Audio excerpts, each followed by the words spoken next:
आप सभी का इस वीडियो में स्वागत है। अपनी पिछली वीडियो में हमने द्विघात समीकरण का पूर्ण वर्ग विधि से हल करना सीखा। आज हम इस वीडियो में द्विघात समीकरण का हल द्विघाती सूत्र द्वारा solution of a quadratic equation by quadratic formula ज्ञात करना सीखेंगे। हम जानते हैं कि ये एक द्विघात समीकरण का सामान्य रूप है। इस समीकरण को पूर्ण वर्ग विधि से हल करने के लिए सबसे पहले हम x की घात 2 के गुणांक यानी कि कोएफिशिएंट को 1 बनाने के लिए समीकरण को a से विभाजित करेंगे। तब एक पूर्ण वर्ग बनाने के लिए x के गुणांक को 2 से विभाजित करते हैं तथा इसको 2 घात तक बढ़ाते हैं।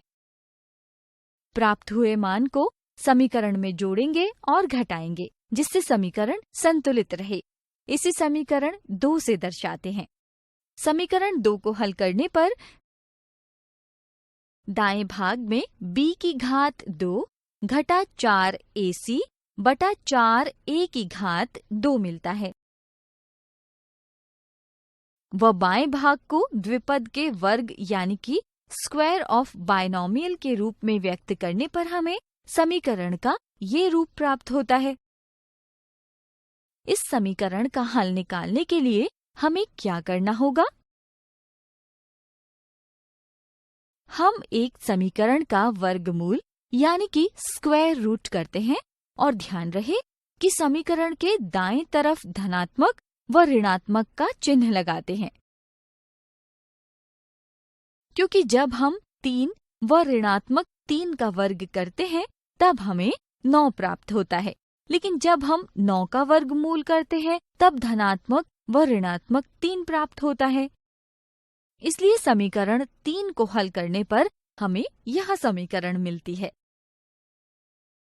अब चर x को बाईं ओर रखते हुए अचर पद b बटा 2a को दाएं पक्ष की ओर ले जाते हैं।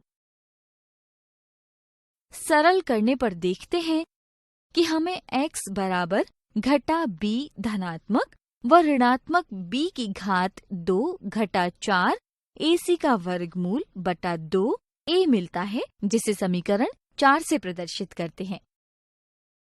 यदि b की घात 2 घटा 4 ac बड़ा व बराबर 0 के हैं तो इससे द्विघात समीकरण ax की घात 2 जमा bx जमा c बराबर 0 के 2 वास्तविक मूल रियल रूट्स प्राप्त होते हैं।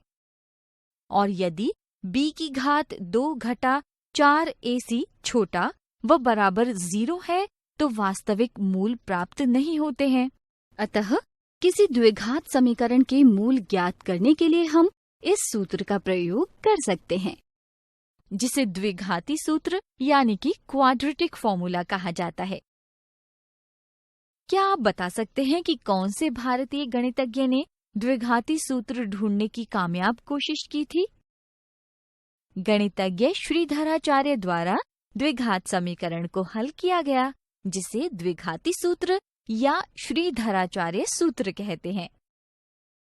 इस वीडियो में आज हमने द्विघाती सूत्र द्वारा द्विघात समीकरण का हल निकालना सीखा। अगली वीडियो में हम इससे संबंधित उदाहरण देखेंगे।